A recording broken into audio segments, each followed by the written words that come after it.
Hi, friends. Welcome to Brunch Talk. Nice to have you all back for this week. And we're so excited to get into the questions you all have been sending in. As you know, or maybe you don't, maybe you're new to the series.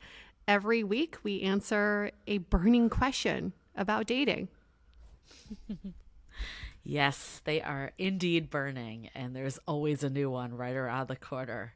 I feel like when you are in the thick of dating, there's always something new that pops up every single time. You're like, I got it, and then something just new comes your way. Guess that's what makes dating interesting. I don't know. That's what keeps people going. You never know what comes your way. And it's nice to know that there is no one size fits all. Yeah, I don't know, it's a little off topic, but I'm kind of laughing. We have a guest on season 15 that is Yue's friend, and she sent a really funny thing through Instagram to Yue and I and was like, is this the bar for modern dating? And what was it? Like someone like sharing that their pooping history and stuff. The video's like, if he's sharing when he's pooping, how much he's pooping, and where he's pooping, that's a trustworthy guy. Keep him. You know he's into you. Yeah. She's like, this is a new low bar for dating. Well, if they're telling you every move, Oh, what a topic for brunch talk, right? Anyways, I know that's so appetizing. Okay, so the question is, I'm really into someone, but how do I not get too ahead of myself? Okay, and for further clarification, this is what the listener wrote in. I met this guy at a bar through mutual friends, and it seemed like we had a lot in common, and we were really vibing. He asked for my number, and we talked the whole next day, set up a date, but then, of course, as soon as the date came, he vanished. I was really excited because I thought this person was promising. They seemed to come from a similar upbringing. They seemed to have a good occupation, and I thought we'd be a really good match. How do I temper my expectations a bit? Haven't we all been there? We're just so afraid to get ahead of ourselves. We don't want to get our hopes up that we almost want to do the opposite. Sit back, see what happens, have them reach out first. So I would say first and foremost, the only person who would be scared off from you expressing your like for them would be the wrong person.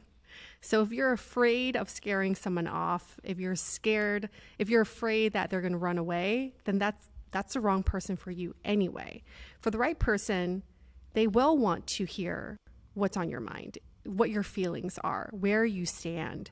And this may not be as serious as I really want to be with you, but it could be something along the lines of I really want to keep seeing you. I really enjoy our time together. I absolutely agree. The last thing we want to do is hold back just because we're afraid and we don't want, other people to not like us or whatever that may be. But I would say the only thing to counter that with a little is how do we manage our own expectations that we don't know this person? I think so many times when we meet someone that seems seemingly good on paper, it feels so rare to connect. There's all these feelings that we put such an emphasis that this person could be the one or the person, but how well do we really know this person? So by all means, I think don't be afraid to put it out there. Don't be afraid to shoot your shot. But we also can't fast track and then fall in love with a fantasy and not a reality either. So true. So how do we know if it's real or if it's a fantasy? Well, the problem is in the beginning of dating someone, it all feels real. And that's okay. That's your truth. But it's good to sit back and think, why do I like this person? Sometimes we get so caught up in who someone is on paper, what their pedigree is, and how they know you and what your meet cute story is. You forget to look at what you truly like in this person.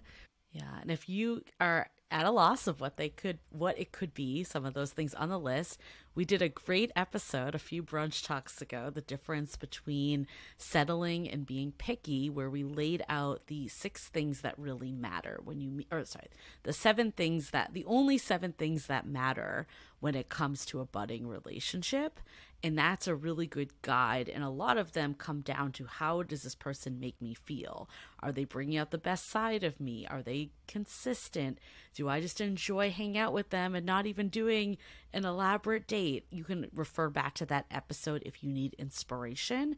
But personally, I think whatever form this kind of gut check is for you, that's your evaluation period. And I think it's giving it your all in the evaluation period.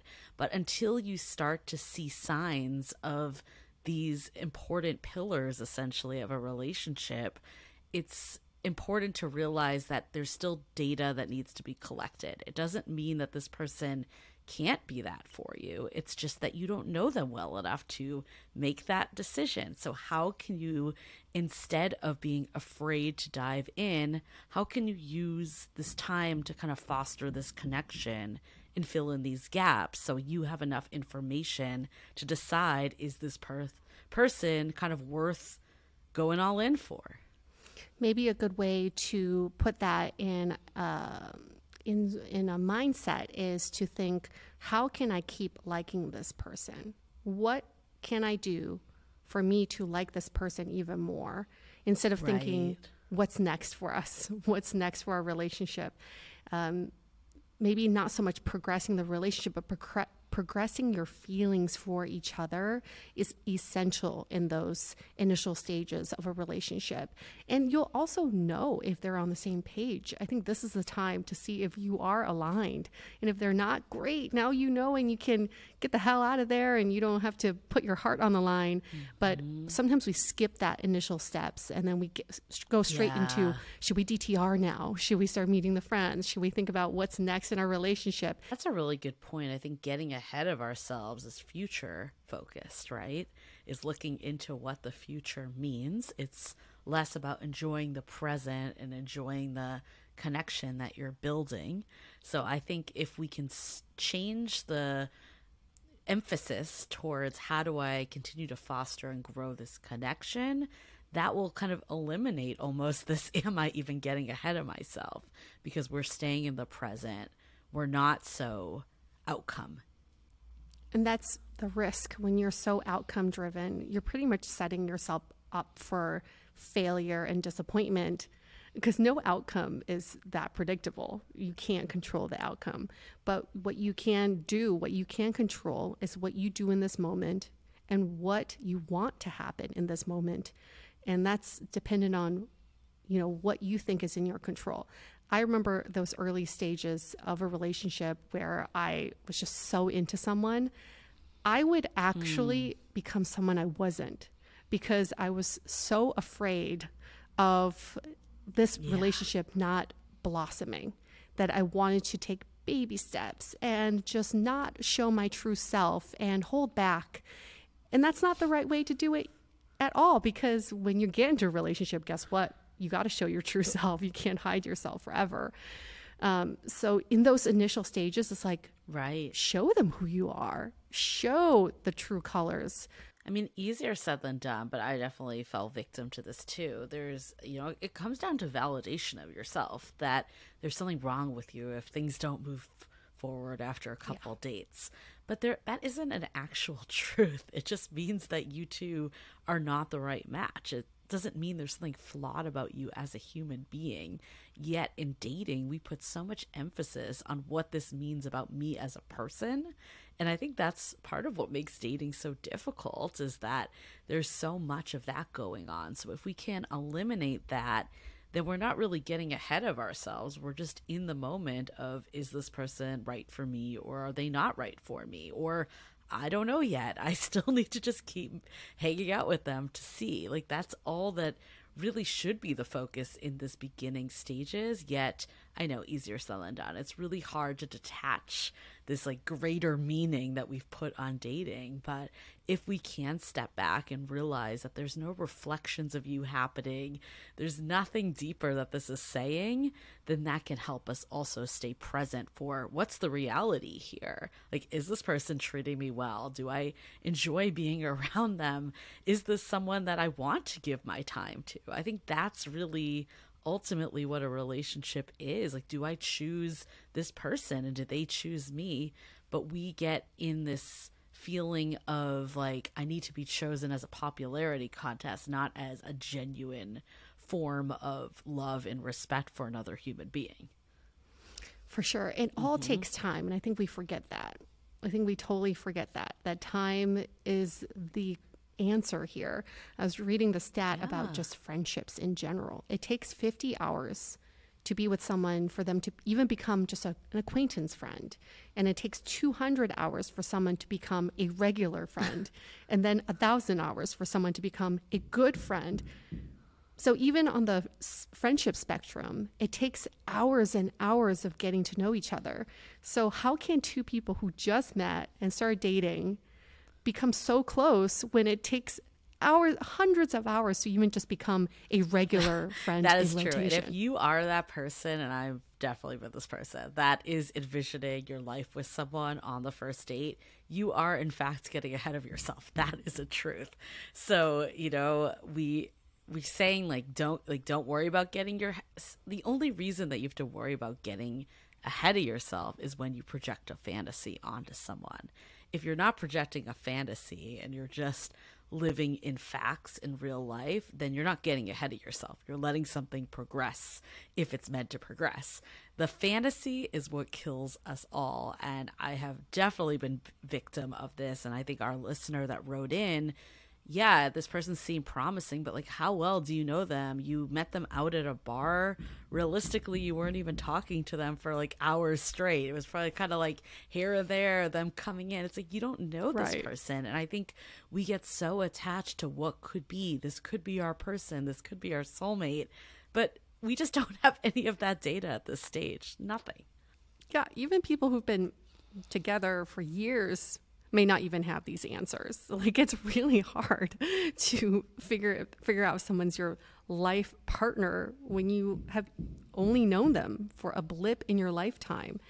The other trap I think people fall into, because I fall into this too, is focusing on just getting them to like you back. You know, you're like, okay, I like them. Now let's see what I can do to make them like me. And every sign they show me, I'm going to take that as a sign that they like me back. And we forget, fundamentally, a relationship is based on mutual like and mutual respect. And if it's only one-sided, you're setting yourself up for a very weak relationship. I think, too, when you're looking for those signs, you also overlook the problematic signs. I've been there before, that you want them to like you so bad that you're like, oh, this person, you know, doesn't give me consistent effort. Like, maybe they, you know, showed up and planned this great date, but who cares if I haven't heard from them in 2 weeks before, and I don't know the next time I'm going to hear from them again. But you get so fixated on that incredible night that you had together, and that becomes kind of the basis of this relationship. It kind of reminds me of an episode we did a while back. I think it was season 8 with Caroline with the gold standard. Remember that episode? That she was so attached to this person because they had this magical first date, but then ignored like the next 3 months where he basically treated her like shit as he was off pursuing his now wife. But that's another story. But basically, like, wasn't, you know, giving her, like, she had amnesia on like that part because she was so hung up on the fantasy of this person that she thought she was getting after the first date. That, in my opinion, is getting ahead of yourself, because reality and fantasy are not matching in any way. Oh my gosh, so true. And when you are in that mode, you start becoming your partner's publicist. You are making up excuses for them. You are reframing the problems into good problems. And then you start advocating for them without any reason to. And that is it. I've definitely been there. I keep making excuses for this person who's treating me not the way that I want to be treated because, they're really busy with work. They're traveling a lot. Their family's in town. All those things that if you are in an actual relationship, these things would not be excusable at all. But for some reason, in those early stages of dating, we make so many excuses for the other person. And like you said, Julie, just for that one magical night, we make a lifetime of excuses. I think that's a really good way to figure out, are you getting ahead of yourself? Is it, that you find that what you're saying doesn't justify what's actually happening? Are you saying things and then realizing you don't actually know the answer to something because you don't know this person well enough? Those are signs of getting ahead of yourself. Just, if things are going along naturally and you feel like this is a reciprocal relationship, I don't think you need to be worried about getting ahead of yourself. That's giving it your all. There's a big difference between the two there. Yes, I like that distinction. But with all this said, still savor those first couple stages of a relationship. That's they call it the honeymoon period for a reason, because your feelings are so strong and you just want to see each other all the time. It's a great phase of a relationship. So don't let any of this stop you from pursuing that or wanting to live that. We're just asking you to be more cautious and more realistic in going into this. There's nothing wrong with really relishing in the honeymoon stage. I think you learn from everything anyways. So even if this doesn't work out, let's say, I've been there before. You meet someone, you're like, of course, getting ahead of yourself in the sense that you're like, this could be it. This could be the person. Maybe those are the times that you're like, okay, let's fact check here. I went out with them one time. They seem like a promising person, but I don't really know that. That doesn't mean that you're not excited when they text. That doesn't mean that you don't say yes when they ask you out again. That doesn't mean that you initiate to hang out again. Like, all that stuff can still happen. And obviously, it's a better scenario if that happens and it leads to a relationship. But even if it doesn't, there's still good memories that'll be associated with that. Or at the very minimum, you're able to love deeply and put your heart on the line. So I think all that's a benefit. Where I do think we need to be like give our mind a little more power is the facts. And we've been saying this on this episode of how well do I know this person? That's when I think people get ahead of themselves the most.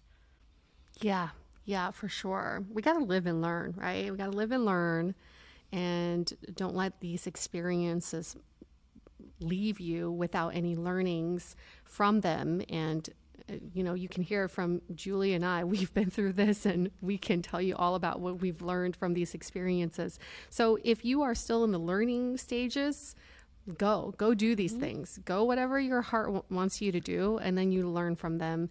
And if you've been through these already, kind of look back through your previous experiences and say, what do I tend to do in the beginning of a relationship? What do I not want to do anymore at the beginning of a relationship? Anything we can do to learn from the past is valuable for our current situation and future situations. So live and learn, people, like all of us. I think that's so important to distinguish between, because that's when it gets dangerous of going too fast and, getting ahead of yourself, is if it makes you discouraged about finding love and meeting someone. And I know from talking to friends, like when this keeps happening, it can be really painful and it can feel like this is like a dire situation. And I think that's where it gets dangerous. If we can look at it like, this is just getting me another step closer to the person I'm meant to be with. Okay, I, dove in because I thought there was a connection there. There wasn't. I realized I don't actually know this person that well. This isn't a reflection of myself. My person's right around the corner. Having that mentality versus I'm never going to meet anyone again.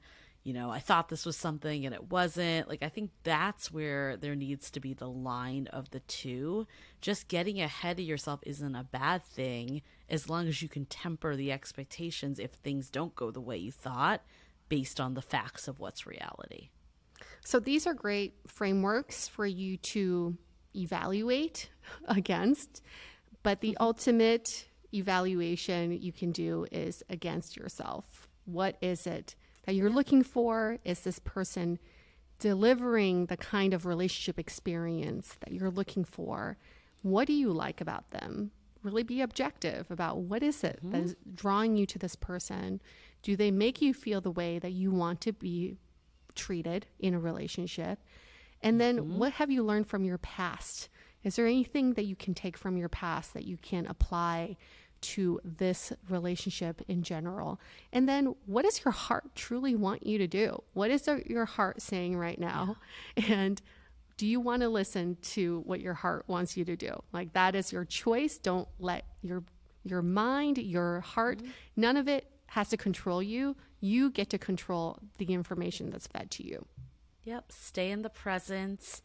If you haven't listened to our last brunch talk about the difference between settling and being picky, go back there. You will hear Yue and I in our COVID voices because we recorded that when we were both sick with COVID-19. But there's a lot of good tidbits. I think the only 7 things that matter and the feelings that go with that is a really great framework if you're looking for guidance of how to evaluate if I should keep or guidance on how to evaluate.